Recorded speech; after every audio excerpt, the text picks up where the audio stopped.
പ്രിയ പ്രേക്ഷകർക്ക് സീരിയൽ ന്യൂസിലേക്ക് സ്വാഗതം. കൂടുതൽ സീരിയൽ ന്യൂസുകൾ അതിവേഗം ലഭിക്കുന്നതിനായി ഈ ചാനൽ സബ്സ്ക്രൈബ് ചെയ്യുക. ബെൽ ഐക്കൺ മറക്കാതെ ക്ലിക്ക് ചെയ്യുക. വീഡിയോ ഇഷ്ടമായി എങ്കിൽ ലൈക്ക് ചെയ്യാൻ മറക്കരുത്. നമ്മുടെ പ്രിയ പരമ്പരയിൽ സുപ്രധാനമായ വഴിത്തിരിവാണ് ഉണ്ടായിരിക്കുന്നത്.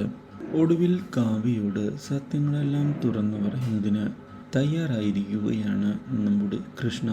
തനിക്ക് തെറ്റുപറ്റിയിട്ടുണ്ട് എന്ന് തുറന്നു പറയുന്ന കൃഷ്ണ മറ്റൊന്നുമല്ല, അത് കാവ്യയെ വിവാഹം കഴിക്കും മുമ്പ് തനിക്കൊരു ബന്ധമുണ്ടായിരുന്നു എന്നും അതിൽ തനിക്കൊരു കുഞ്ഞ് പിറന്നിട്ടുണ്ട് എന്ന് അറിയിക്കുകയും ചെയ്തിരിക്കുകയാണ്.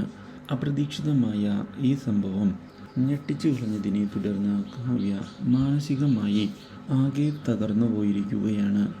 ഇതേ തുടർന്ന് കാര്യങ്ങൾ വ്യക്തമാക്കുന്നതിന് തയ്യാറാകുന്ന കൃഷ്ണ അത് രാധികയുടെ കുഞ്ഞാണ് എന്നും രാധികയുമായിട്ടായിരുന്നു തൻ്റെ റിലേഷൻ എന്ന് അറിയിക്കുകയും ചെയ്യുന്നു.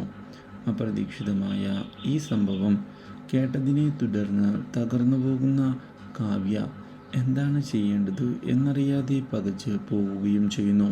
ഇതേ തുടർന്ന് ഇപ്പോൾ രാധിക മരണത്തിൻ്റെ വക്കിലാണ് എന്നും അതുകൊണ്ട് തന്നെ അവൾ മരിച്ചു കഴിഞ്ഞാൽ കുഞ്ഞിൻ്റെ കാര്യം എന്താകും എന്നുള്ള ചോദ്യം അവളെ അലട്ടുന്നുണ്ട് എന്ന് വ്യക്തമാക്കുകയും ചെയ്യുന്ന കൃഷ്ണ അതുകൊണ്ട് തന്നെ സഹായിക്കാൻ തയ്യാറാകണം എന്ന് പറയുകയും ചെയ്തതിനെ തുടർന്ന് ഒടുവിൽ കൃഷ്ണയെ സഹായിക്കാൻ തീരുമാനം എടുത്തിരിക്കുകയാണ് കാവ്യ.